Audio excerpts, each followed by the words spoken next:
Bismillahirrahmanirrahim, alhamdulillahi rabbil alamin, amma ba'd. Aujourd'hui, une nouvelle fois avec l'imam Ahmed ibn Hanbal, rahimahullah.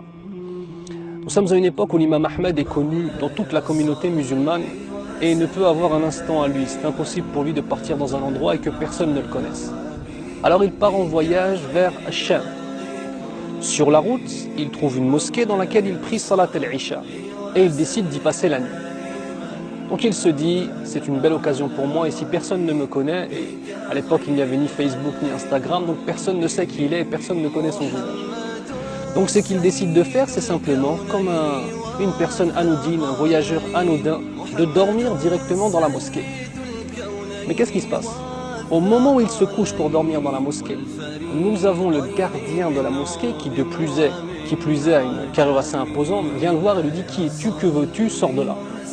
L'imam Ahmed rahimahullah tente de négocier et il ne veut pas évoquer simplement le fait qu'il est l'imam Ahmed afin de pouvoir rester dans la mosquée grâce à cela. La personne lui ordonne de sortir. L'imam Ahmed s'exécute voyant la carrure imposante et le visage aux sourcils froncés du gardien.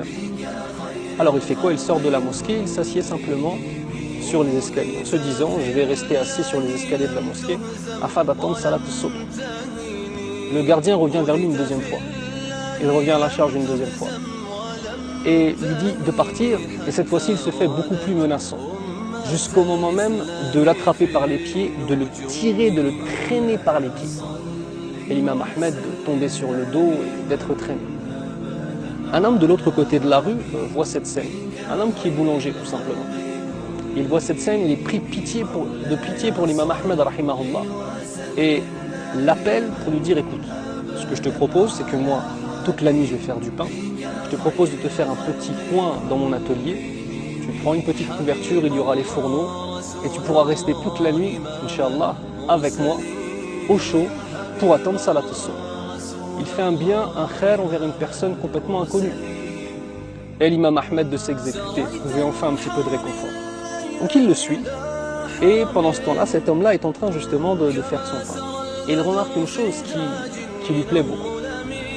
C'est que pendant toute la nuit, sans même s'arrêter, sans arrêt, il dit Subhanallah, Allahu Akbar, Alhamdulillah, La ilaha illallah, wa la hawla wa la quwwata. Sans s'arrêter, pas une seconde, pas une minute. Même Ahmed pense tout simplement qu'il va pouvoir s'endormir en l'écoutant, faire son rappel, et que le sommeil va venir. Mais il reste impressionné par le fait que cet homme ne s'arrête jamais de faire cela. Jusqu'à un moment où il accepte malgré lui, il lui coupe et il lui dit j'ai une question à te poser.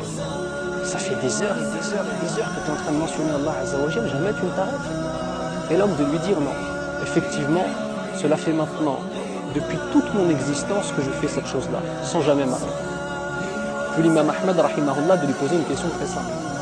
Quel type de baraka Allah t'a donné en échange de cela? Vous savez, si on a une action sans arrêt que l'on fait, et que cette action, on ne la délaisse jamais pour Allah Azza wa Jal, il y aura forcément une baraka.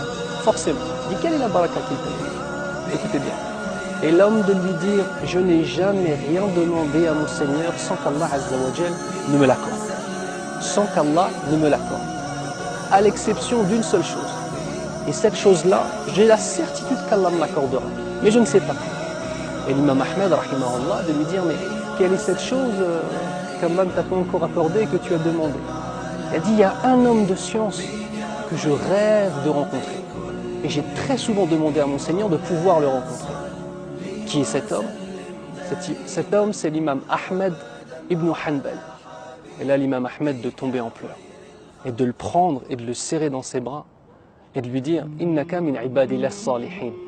Tu es certes parmi les rapprochés d'Allah Azza wa Jal. Je suis l'imam Ahmed ibn Hanbal et Allah Azza wa Jal a fait en sorte qu'un homme me traîne par les pieds jusqu'à toi. Fais dua pour nous. Masha'Allah. Cette histoire elle est importante parce qu'elle souligne plusieurs éléments. L'élément le plus important dont on va parler aujourd'hui, c'est que tu ne sais pas où se trouve le bien. Et ce n'est pas forcément la personne la plus connue dans les adorations ou qui a l'apparence la plus pieuse ou alors que le plus de gens vont honorer qui sera la plus rapprochée d'Allah Azza wa Jal. Alors l'action elle est très simple.